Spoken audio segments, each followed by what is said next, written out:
कलुआ है तो का हुआ सर, दुनिया में सब तो कलुए है। कलुआ है कि अरवल जिला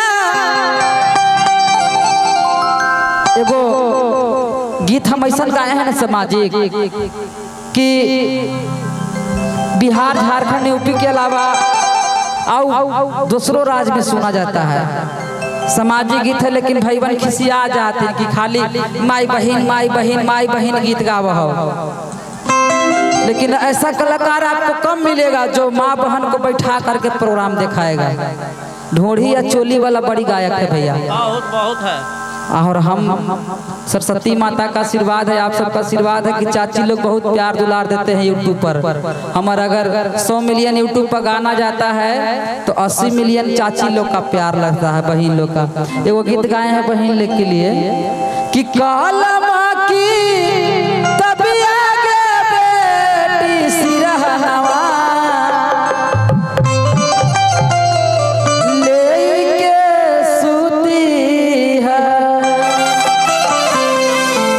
भोरे भीनो सरबागे बेटी ट्यूशनवा पढ़ेला सीखी है। ये गीत मेरा बहुत प्यार दुलार मिलता है। लेकिन एगो गीत हम गाएंगे अपना ये मधुबनी जिला का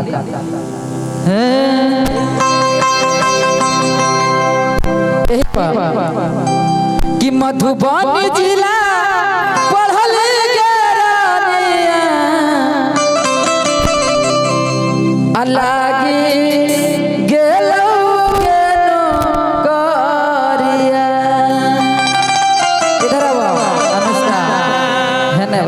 धोती कुर्ता न पहन ले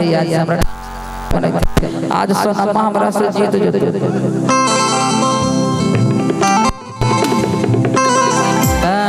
कैसे कि अरवल जिला पढ़ली के रानिया नहीं लगलौ के नौकरिया।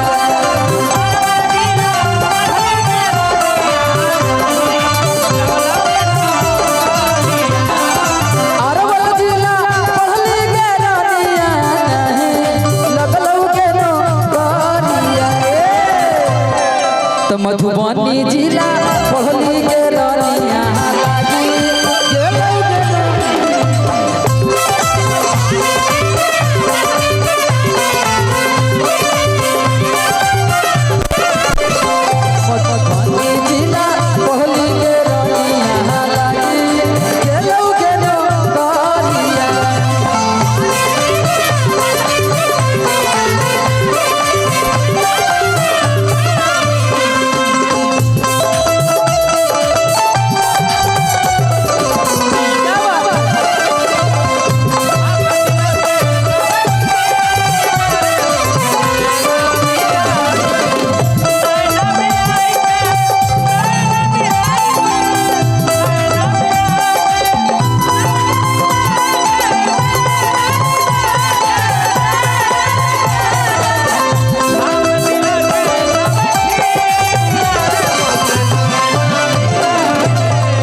हमरा रुपया पैसा ना चाहिए, हमरा 2 रुपया कम दो, 2 रोटी कम खाइला दो, लेकिन हमरा आँखी के सोझा रह। अच्छा हाँ कहत दिया आएंगे आँख के सोझा रहो तो लइकन के पैंट लिया जातोगे, पैंट लियाई चाहे ना लियाई लेकिन हमरा सामने रह, हम बाहर ना जाए देबो।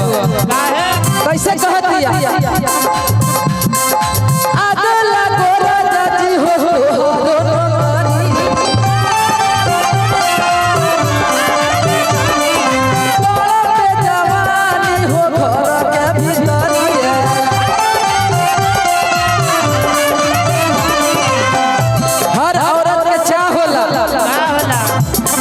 कि हमर बलमुआ पिया हस्बैंड जी सामने रह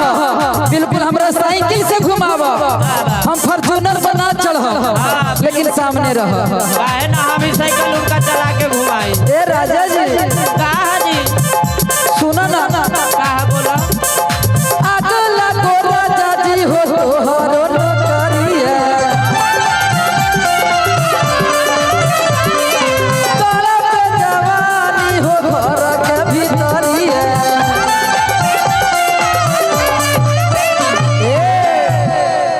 एकरे में हम अपना जब हम भैंस चराते थे आज से मतलब 2010-11 में, तो हम भैंस चराते थे तो बकरियों चराते होंगे।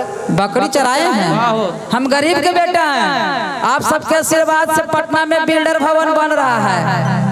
हम गरीब के बेटा हैं, अपना मेहनत से सब कुछ करते हैं। आज जो भी हैं आप लोग का आशीर्वाद से हैं। जब भैंस चराते थे तो दोसर के मोबाइल में ऑडियो रिकॉर्डिंग किए थे कि नौकरी अजे, और हमारे इतना यूट्यूबर भाई लोग आए हैं, इतना कलाकार लोग आए हैं। हमारा स्ट्रगल मुकुलवा जानता है। आए बे आज कुत्ता हला पोसले कि ना? नहीं, बकरी पोस लेते हैं, कुत्ता नहीं पोसना चाहिए। बकरी पोसिएगा तो खस्सी पाठी देगा तो माने 500-600-2000 में बिकेगा। कुतवा तेरी बहन के का करते हो? कुतवा भैंसिया के दूधवा बिलैया सब पी जाई हवा, भरसा खवा बोलाई। भैंस है। मुकुलवा जानता है मेरा स्ट्रगल। गए थे हम दूसरा के मोबाइल में, गए थे छोटका मोबाइल में जो ऑडियो रिकॉर्डिंग होता था। लावा के फोन हले, अवती पर हले, भैंस भगा दिए थे। सब कुछ सोचा कि जोकर है। आपसे पहले मुकुलवा जानता है। अच्छा ये भी था। अरे हेलो, प्रणाम करती वो बूढ़ा। अरे खुश रह। आओ समाचार ठीक बानू? कहाँ ठीक बा, हमरा के बड़ी ठंडा लगता है बूढ़ा। टटेरी के बोले न का कहै ठेगे, हमर दिन दम में आज लसे आई था। छोड़ा प्रोग्राम घरे आवा। इस टाइप के ऑडियो बनाते थे तो मैट्रिक फेल करे वाला। नानका छोड़ा कहाँ आवा हो? नानका छोड़ा टेरी बड़ी गांजा पी था सुन ले। गांजा पिया हूं तो टेरी के जहरवा दे दे जहरवा। कॉमेडी बनाते थे, लेकिन उसके साथ में हम पहला बार गाना रिकॉर्डिंग किए जो भी गा रहे हैं कि नौकरी आजे आगे लगल गे रानिया, आ ड्यूटी मिलल राजा धनिया,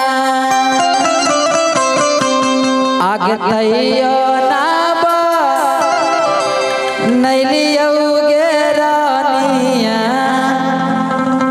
अगे ना के ना फूलिया। तो पटना जिला पढ़ली गे रानिया,